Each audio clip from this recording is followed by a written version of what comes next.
Deuteronomy Chapter 3.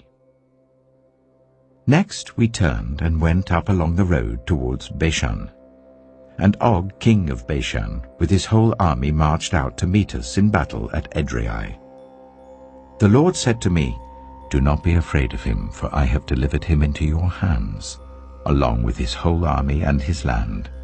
Do to him what you did to Sihon, king of the Amorites, who reigned in Heshbon." So the Lord our God also gave into our hands Og, king of Bashan, and all his army. We struck them down, leaving no survivors. At that time we took all his cities. There was not one of the 60 cities that we did not take from them, the whole region of Argob, Og's kingdom in Bashan. All these cities were fortified with high walls and with gates and bars, and there were also a great many unwalled villages.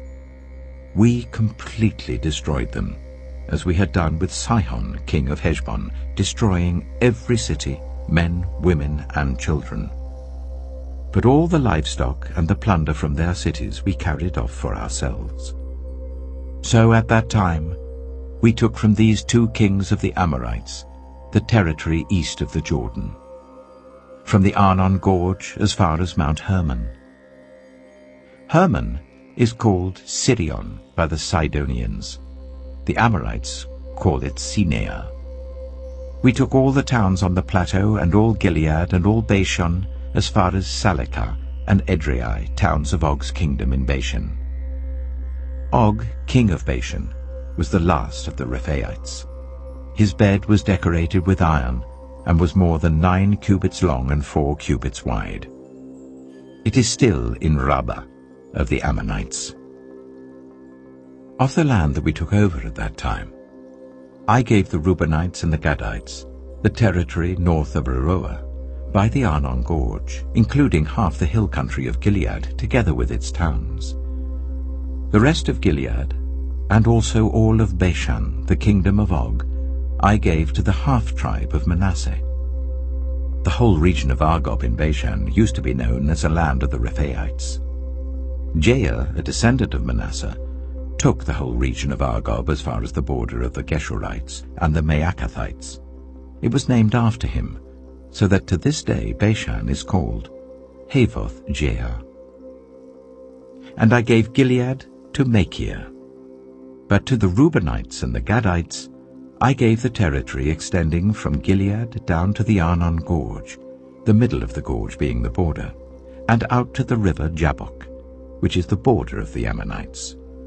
Its western border was the Jordan in the Arabah, from Kinnereth to the sea of the Arabah, that is, the Dead Sea, below the slopes of Pisgah. I commanded you at that time, "The Lord your God has given you this land to take possession of it. But all your able-bodied men armed for battle must cross over ahead of the other Israelites. However, your wives, your children, and your livestock, I know you have much livestock, may stay in the towns I have given you, until the Lord gives rest to your fellow Israelites as he has to you. And they too have taken over the land that the Lord your God is giving them across the Jordan. After that, each of you may go back to the possession I have given you."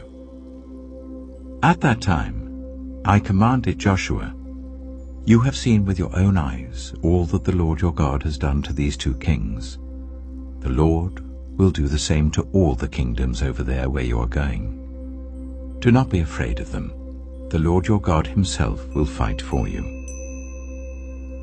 At that time I pleaded with the Lord, "Sovereign Lord, you have begun to show to your servant your greatness and your strong hand. For what God is there in heaven or on earth who can do the deeds and mighty works you do? Let me go over and see the good land beyond the Jordan, that fine hill country and Lebanon." But because of you, the Lord was angry with me and would not listen to me. "That is enough," the Lord said. "Do not speak to me any more about this matter. Go up to the top of Pisgah and look west and north and south and east. Look at the land with your own eyes, since you are not going to cross this Jordan. But commission Joshua, and encourage and strengthen him, for he will lead this people across and will cause them to inherit the land that you will see." So we stayed in the valley near Beth Peor,